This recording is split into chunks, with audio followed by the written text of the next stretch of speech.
Good morning कलीसिया। आप सभी का स्वागत है आज के इस मॉर्निंग डिवोशन में। और आज हम लूका का 8वां अध्याय वचन 22 से 24 को पढ़ेंगे। और वचन 22 में इस प्रकार से लिखा है कि प्रभु यीशु मसीह अपने चेलों से कहते हैं कि आओ हम झील के पार चले। परमेश्वर के वायदे सही समय पर पूरे होते।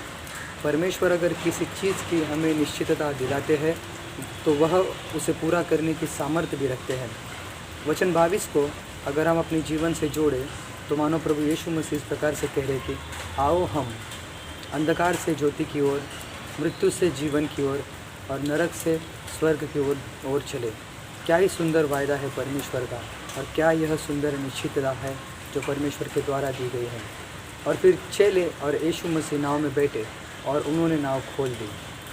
वचन 24 में इस प्रकार से लिखा है कि नाव पानी से भरने लगी और सारे चेलों की जान जोखिम में थी। यह है संकट रूपी तूफान।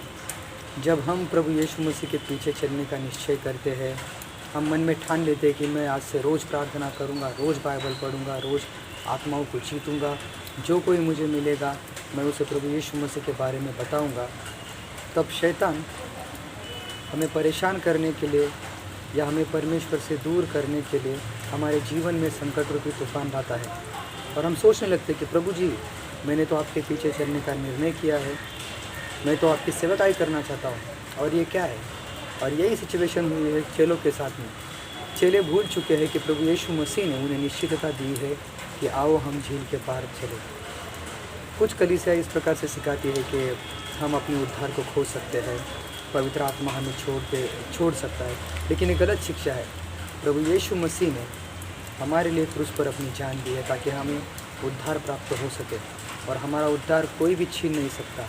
पवित्र आत्मा शोकित हो सकता है लेकिन हमें छोड़ नहीं सकता। शैतान की यह नाकामयाब चाल है कि वो हमारे मनों को कंफ्यूज कर देता है ताकि हमें भूल सके कि प्रभु यीशु मसीह ने हमसे क्या कहा है कि आओ हम पार चले, झील के पार चले। और वर्ष 24 में चेले यीशु मसीह से कहते हैं कि स्वामी स्वामी हम नाश हुए जाते हैं। चेले प्रभु यीशु मसीह को कह रहे कि स्वामी स्वामी हम नाश हुए जाते हैं, बल्कि वो भूल चुके हैं पूरी तरह से कि वो उनसे किसने कहा है कि आओ हम झील के पार चले। वो भूल चुके हैं पूरी तरह से कि कौन हमारे साथ में है। वो भूल चुके हैं पूरी तरह से मानो परिस्थिति को देखकर कि प्रभु यीशु ने हमारा हाथ पकड़ा हुआ है। और चेले कह रहे हैं यीशु से कि प्रभु हम नाश हुए जाते हैं। और यीशु मसीह ने उठकर तूफान को शांत किया। और मानो इस परिस्थिति को अगर हम देखेंगे कि यीशु मसीह सो रहे हैं, क्या सचमुच यीशु मसीह सो रहे हैं, क्या सोने का नाटक कर रहे हैं, क्या चेलों के विश्वास को जांच रहे हैं, कुछ भी हो सकता है। लेकिन यीशु मसीह ने उनके विश्वास के एक स्तर को बढ़ाया और उस तूफान को शांत किया।